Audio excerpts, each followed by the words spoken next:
মানুষ হলো আল্লাহর রহস্য। ও যুবক, এই মানুষই আল্লাহ দুনিয়ার থেকে নিব কত বাহানা কইরা নেয়। ইমানদারের রূহটা যেই মাত্র নিয়ে যাবে, আল্লাহ একটা ফেরেশতারে ডাক দিয়ে বলবে, ফেরেশতা জান্নাত থেকে একটা সাদা কাপড় লো, একটা সাদা কাপড় লইব। সাদা কাপড় লইয়া বলবে ইমানদারের কাছে যাও। রূহটা আজরাইলে বের করার সাথে সাথে ওই রূহটারে তুমি কাফন দিয়া বাইন্ডিং কইরা ফালাইবা। ও যুবক, এমন ভাবে রূহটারে বাইন্ডিং করব, এমন ভাবে বাইন্ডিং কইরা আসমান দিকে উড়াইয়া লইয়া যাইব, দেখতে বড় ভয় লাগে।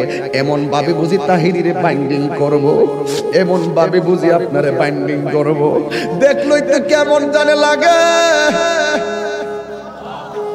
দেখলই তো কেমন জানে লাগে। এইভাবে বুঝি আমার বাইন্ডিং করব। আল্লাহ বলে, আজরাইল, ও আজরাইল রূহটা লো। আবার কো জান্নাতের ফেরেশতা, আমার ইমানদারের রূহটারে জান্নাতের সাদা কাপড় দিয়া বাইন্ডিং কইরা ফালাইবি। এবার ফেরেশতা এসে বাইন্ডিং করে কইরা আসমানের দিকে একটা উড়াল মারে। এবার আসমানে যায়। প্রথম আকাশের ফেরেশতা কই, ও ফেরেশতা, যাওয়ার সময় দেখছি তোমার কোনো গ্রাণ নাই, কিন্তু এখন কোথায় থেকে খুশবু আসতেছে? কই এটা হইলো কথার কথা বলতেছে আর কি। যদি বাড়ি উড়ার ইমানদার হয় এমনে বলবে, এটা হইলো বাড়ি উড়ার ইমানদারের রূহ লইয়া যাইতাছি। সাথে সাথে প্রথম আকাশের ফেরেশতা এই রূহটারে সালাম দিব। এবার দ্বিতীয় আসমানে গেলে সালাম দিব, তৃতীয় আকাশে গেলেও সালাম দিব, চতুর্থ আকাশে গেলেও সালাম দিব, পঞ্চম আকাশে গেলেও সালাম দিব, ষষ্ঠ আকাশে গেলেও সালাম দিব, সপ্তম আকাশে গেলেও সালাম দিব রে বাবা। এবার যাওয়ার পরে আমার আল্লাহ ডাক দিয়া কয়, ও ফেরেশতা আর সামনে নিস না, আমি আল্লাহ ইমানদারের জন্য একটা বাড়ি বানাইছি। আর সামনে নিস না গো, আমি আল্লাহ একটা বাড়ি বানাইছি। ওই বাড়িটার নাম কি? বাড়ির নাম হলো, কোরআনের ভাষায় হলো ইল্লিন। এই রূহটারে ইল্লিনে রাইখা দে। আর এই দিক দিয়া বাড়ি উড়ার এই আমার বাবার বডিটারে বাইন্ডিং করবার লাইগা বাড়ি উড়ার দোকান থেকে সাদা কাপড় আইনা বডিটারে বাইন্ডিং করলো। মানুষ আইব রে, এক নজর দেখিতে মানুষ আইব রে। বিষয়টা দিছেন খুব কঠিন। মানুষ আইব রে, এক নজর দেখিতে মানুষ আইব রে। দেহ কাচার ও চিন পাখি, দেহ কাচার ও চিন পাখি, উইরা যেদিন যাইব রে, এক নজর দেখিতে মানুষ আইব রে। এইভাবে আপনার বডিটারে দেখবার লাগে কত মানুষ আইব।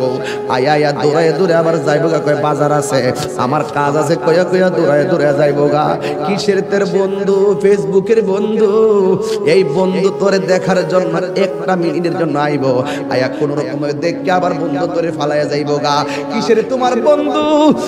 কয়েকটা মিনিটের জানাজার ময়দানে যাইব, ভালো করে মাটিও দিবে না, কয় ক্রিকেট খেলা আছে, এই কথা বইলা বন্ধু চলে যাবে। তার মানে বোঝা গেল এই দুনিয়ার বন্ধু তোমার কবরের আপন না। যিনি কবরের আপন হবে তিনি আছে শাহে মদিনা। কথা বলেন ঠিক কিনা?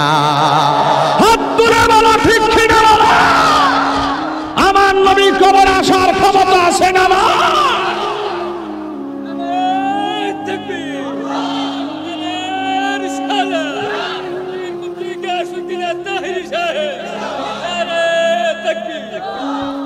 আল্লাহু আকবার বলেন। এবার ইমানদারের রূহ হলো ইল্লিনে, বডি হলো বাড়িউরা। ইমানদারের রূহরে বাইন্ডিং করে লয়ে গেছে জান্নাতের কাপড় দিয়ে আমার আল্লাহ। আর এই বাড়িউরার ইমানদারের বডিটারে বাইন্ডিং করবার লাগা বাড়িউরার কাপড় আইনা কবরে লয়ে যেতেছে। আল্লাহ ডাক দেখে, এই ফেরেশতা, আমার প্রেমিক যাইতেছে বরে, যায়া রূহটা নিয়ে তার ভিতরে ঢুকাই দিয়া।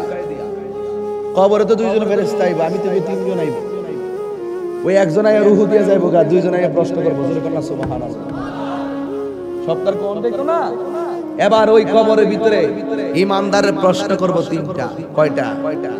রাসূল বলেন, মৃত্যু যেমন সুখ, মৃত্যু যেমন দুঃখ, কবরও তেমন দুঃখ, কবরে তেমন সুখ, হাসরে তেমন সুখ, হাসরে তেমন দুঃখ। দুঃখের রাস্তা, সুখের রাস্তা, আমরা চাইব কোন রাস্তা? তো সুখের রাস্তা চাইলে তো সুখের কাজ করা লাগবে।